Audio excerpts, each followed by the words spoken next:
Assalamualaikum warahmatullahi wabarakatuh.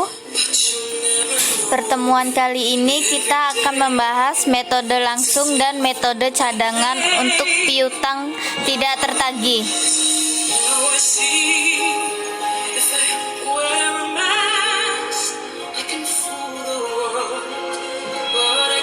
Penghapusan piutang.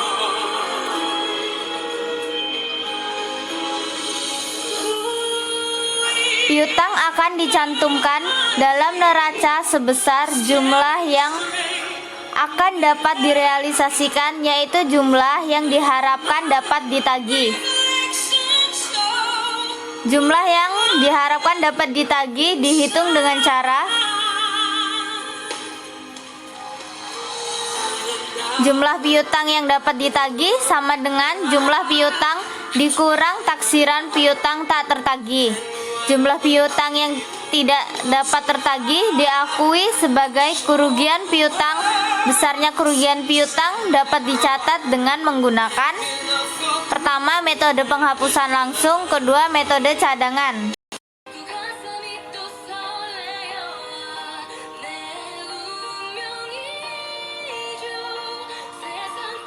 Selanjutnya, pencatatan kerugian piutang tak tertagih. Di sini misal akunnya perusahaan menghitung taksiran kerugian piutang tak tertagih.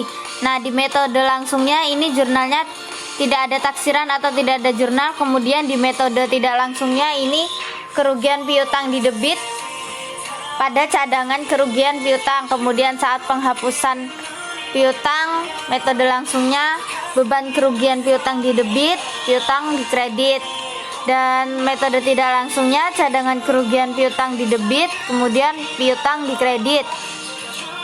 Kemudian pernyataan kesanggupan debitur bayar piutang yang sudah dihapus. Piutang didebit, beban kerugian piutang dikredit. Kemudian metode tidak langsungnya piutang didebit pada cadangan kerugian piutang dikredit. Kemudian itu ada pembayaran dari debitur yang menyatakan sanggup membayar, bisa dilihat di sini ya. Ini ya, bisa dilihat. Kemudian jika debitur yang sudah dihapus datang dan membayar langsung, ini di metode langsungnya dia kas pada beban kerugian piutang. Kemudian di metode tidak langsungnya kas pada cadangan kerugian piutang.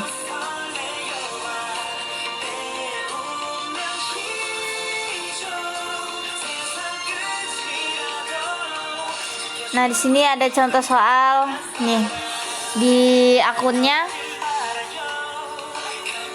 31 Desember 2019 piutang dan neraca saldo 225 juta rupiah, ditaksir 3%, tidak akan dapat diterima. Nah, di metode langsungnya ini tidak ada taksiran atau tidak ada jurnal ya. Kemudian di metode tidak langsungnya cadangan kerugian piutang didebit 6.750.000, kemudian cadangan kerugian piutangnya 6.750.000. Ini dapat dari nih 3% dikali 225 juta.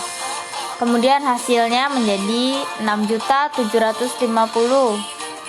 Kemudian tanggal 2 Januari 2020 Haryanto dinyatakan pailit, utangnya 20 juta dihapuskan.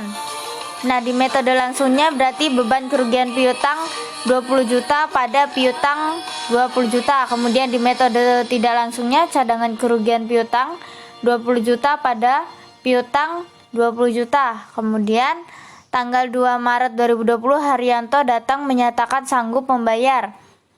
Di metode langsungnya piutang 20 juta, beban kerugian piutang 20 juta.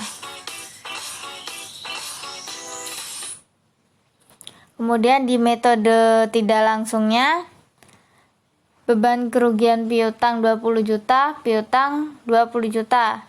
Nah, kemudian tanggal 2 April 2020 Haryanto membayar hutangnya. Di metode langsungnya ini berarti kas pada piutang 20 juta, kemudian di tidak langsungnya juga kas pada piutang senilai 20 juta.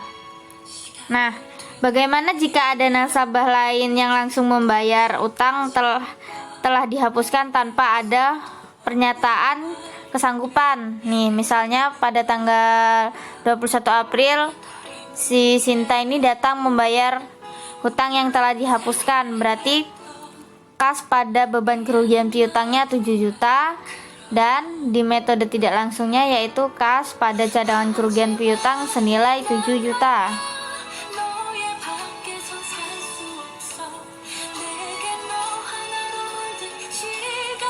Selanjutnya, penentuan besarnya cadangan, pendekatan laba rugi, pendekatan neraca. Dinaikkan sampai persentase tertentu dari saldo piutang. Kedua, ditambah dengan persentase tertentu dari saldo piutang. Ketiga, dinaikkan sampai jumlah tertentu yang dihitung berdasarkan analisa umur piutang.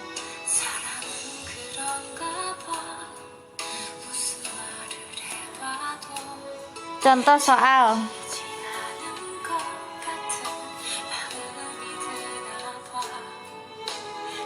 Di sini ada piutang senilai 3.800.000, kemudian cadangan kerugian piutang di kredit 70.000, kemudian penjualan 12 juta, kemudian retur penjualan 400.000, kemudian potongan penjualan senilai 200.000. Nah, di sini buatlah jurnal penyesuaian untuk mencatat taksiran kerugian piutang jika berdasarkan beban kerugian piutang tak tertagih ditentukan: A. 2,5% dari penjualan, B. 2,5% dari penjualan bersih, C. 2,5% dari penjualan kredit.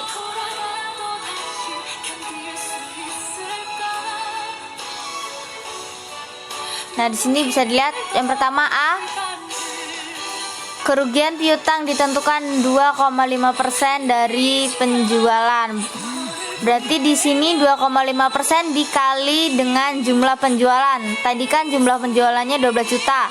Jadi 2,5% ini dikali 12 juta yaitu 300.000. Nah, jurnalnya berarti beban kerugian piutang pada cadangan kerugian piutang senilai 300.000. Kemudian yang B, kerugian piutang ditentukan 2,5% dari penjualan bersih. Rumusnya 2,5% dikali jumlah penjualan dikurang retur penjualan dikurang potongan pembelian. Jadi 2,5% ini dikali dengan 12 juta dikurang 400 dikurang 200, hasilnya yaitu 285.000. Nah, jurnalnya yaitu beban kerugian piutang pada cadangan kerugian piutang senilai 285.000. Dan yang C, kerugian piutang ditentukan 25% dari penjualan kredit. Berarti 2,5% dikali jumlah penjualan kredit. 2,5% dikali 75% dikali 12 juta sama dengan 225.000. Nah, jurnalnya beban kerugian piutang pada cadangan kerugian piutang.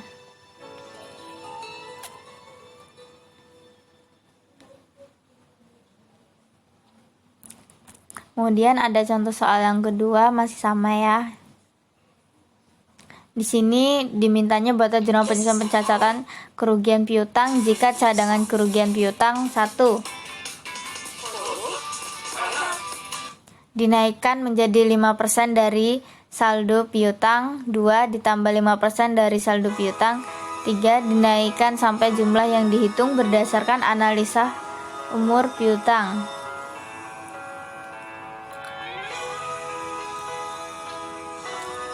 Di sini ya, analisa umur piutangnya dari hari pertama sampai 30 hari jumlahnya bisa dilihat ya. Lanjut. Jawab yang A. Cadangan kerugian piutang dinaikkan sampai 5% dari saldo piutang. Jadi 5% dikali saldo piutang sama dengan hasil dikurang saldo cadangan kerugian piutang. Berarti 5% dikali 3.800.000 sama dengan 190.000 dikurang 70.000 yaitu 120.000. Nah, untuk jurnalnya yaitu beban kerugian piutang pada cadangan kerugian piutang senilai 120.000. Dan yang B, cadangan kerugian piutang ditambah 5% dari saldo piutang. Berarti 5% dikali saldo piutang 5% dikali 3.800.000 yaitu senilai 190.000. Nah, jurnalnya beban kerugian piutang pada cadangan kerugian piutang yaitu senilai 190.000. Di lanjutan C, cadangan kerugian piutang sampai jumlah yang dihitung dari umur piutang. Taksiran kerugian piutang berdasarkan umur piutang dikurang dengan cadangan kerugian piutang. Berarti 203.000 dikurang 70.000 sama dengan 133.000.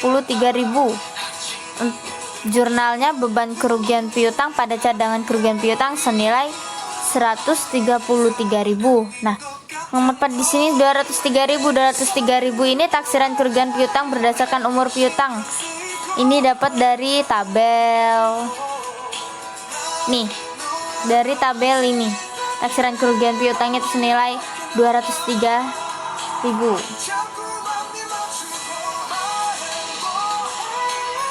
Nah, sekian untuk materi kali ini. Ibu akhiri, wassalamualaikum warahmatullahi wabarakatuh.